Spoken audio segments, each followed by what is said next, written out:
नमस्कार दोस्तों, आज मैं आपके लिए हिंदी कहानी चिड़िया लेकर आई हूँ। अगर आप मेरे चैनल पर नए हैं तो प्लीज़ चैनल को सब्सक्राइब ज़रूर करें। चिड़िया। काहे को ब्याही विदेश मोहे बाबुल, मैं तो तेरे पिंजरे की चिड़िया। सभी मेहमान जा चुके हैं। मैं घर के वतनवानों को देखता हूँ।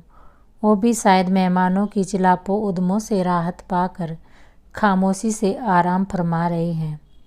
घर का एक एक कोना मेरे मन की तरह सूना हो गया है। कानों में अभी तक विदाई का रोना गूंज रहा है। कैसी रीति नीति है इस जीवन में, जिसे सहेजे वही छूट जाता है। अपना कुछ नहीं, सब नश्वर क्षणिक है। सारी बातें एक सपने सी लगती हैं। मैं अंदर कमरे में जाता हूँ तो लगता है जैसे कोने में रखे स्टूल पर जूते के खाली डिब्बे, घास फूस जमा कर वो चिड़िया का एक नन्हा सा बच्चे को रखे बैठी है। मुझे याद आता है वो वक्त जब वो पुकारती, पापा देखो पापा देखो। पापा की और दोनों हथेलियों पर नन्हा बिन पंख का नंगा चिड़िया का बच्चा, जो ठीक से अपने पैरों पर बैठ भी नहीं पा रहा था, अपनी दोनों भुजाओं को टिका कर बैठा था। अरे ये कहाँ से लाई? उसने आंखों में चमक लाकर अपनी धवल दंत पंक्ति खोलते हुए पड़ोसन के घर की ओर इशारा किया। आंटी के घर से। पता है पापा, आंटी के घर में बिजली के मीटर पर चिड़िया का घोंसला है।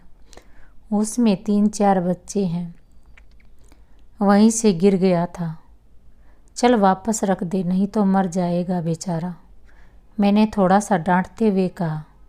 उसने कोशिश करके बच्चे को घोंसले में रख दिया।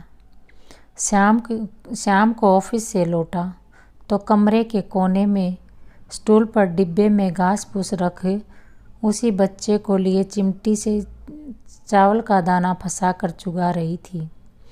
मेरी आहट पाकर मुस्कुरा कर, देखो पापा, इसकी आंखों में चमक थी।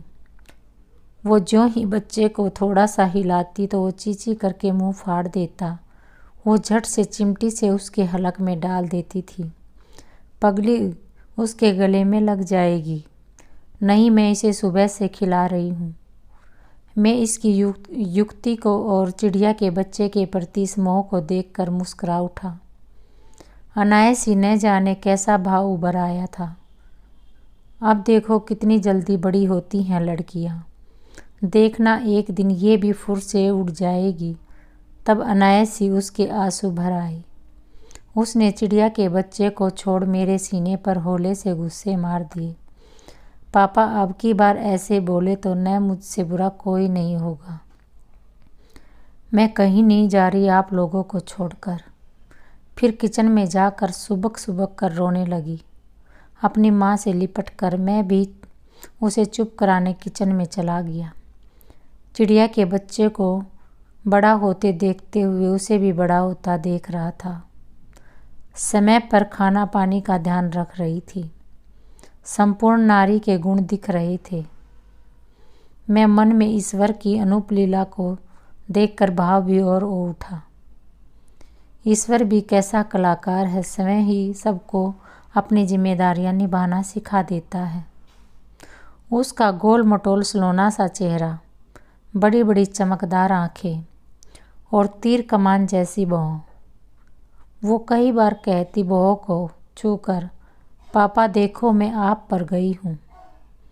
मैं उसके भोलेपन पर गदगद हो जाता। मैं ईश्वर को धन्यवाद देता हूँ, तूने मुझे बेटी दी है। कितना सुखद होता है। फिर आक्रोश आता है उन लोगों पर जो बेटे के चक्कर में भ्रूण हत्या करते हैं। बेटी ईश्वर की असीम कृपा होती है। बेटी ही लक्ष्मी, पार्वती, दुर्गा और मरीम होती है। मैंने देखा तो चिड़िया के बच्चे को बाहर कमरे में लाकर जमीन पर दाना फैलाकर उसे चुगते हुए देख रही थी। बच्चा अब काफ़ी बड़ा हो गया था। सो चींची करके पंख फड़फड़ा कर खुद ही दाना चुग रहा था। हम दोनों पति पत्नी अखबार पढ़ रहे थे। मैंने अनायास ही फुर से आवाज़ सुनी। चिड़िया का बच्चा कमरे से निकलकर बिजली के तार पर जा बैठा था। पापा, मेरा बच्चा पकड़ो, उसे मैं भी बेतासा बाहर भागा। फुर फुर करके उड़ना चाहा, सोचा ज़मीन पर आ गिर जाएगा तो पकड़ लूँगा, मगर वो तो पूँछ ऊपर नीचे कर दूर कहीं उड़ गया। हम सब मुंह लटकाकर अताश से अंदर आ गए। पापा, मेरा बच्चा कैसे उड़ गया? मैंने उसे पाला था। कैसे उड़ गया बेटी? चिड़िया ऐसे ही उड़ जाती हैं बड़े होकर। देखना तू भी ऐसे ही एक दिन हमको अकेला छोड़कर। हमने भी तो तुझे पाला पोस कर बड़ा किया है। वो आंसुओं का सैलाब लिए पापा के सीने में लिपट गई, जैसे अभी 2 दिन पहले ही अपनी विदाई पर रोई थी। वैसे ही पीछे न जाने कब पत्नी आकर खड़ी हो गई और मुझसे बोली, आंखों में आंसू भरकर, अपनी चिड़िया भी उड़ गई है। धन्यवाद। अगर कहानी अच्छी लगी तो लाइक करें, शेयर करें और चैनल को सब्सक्राइब जरूर करें।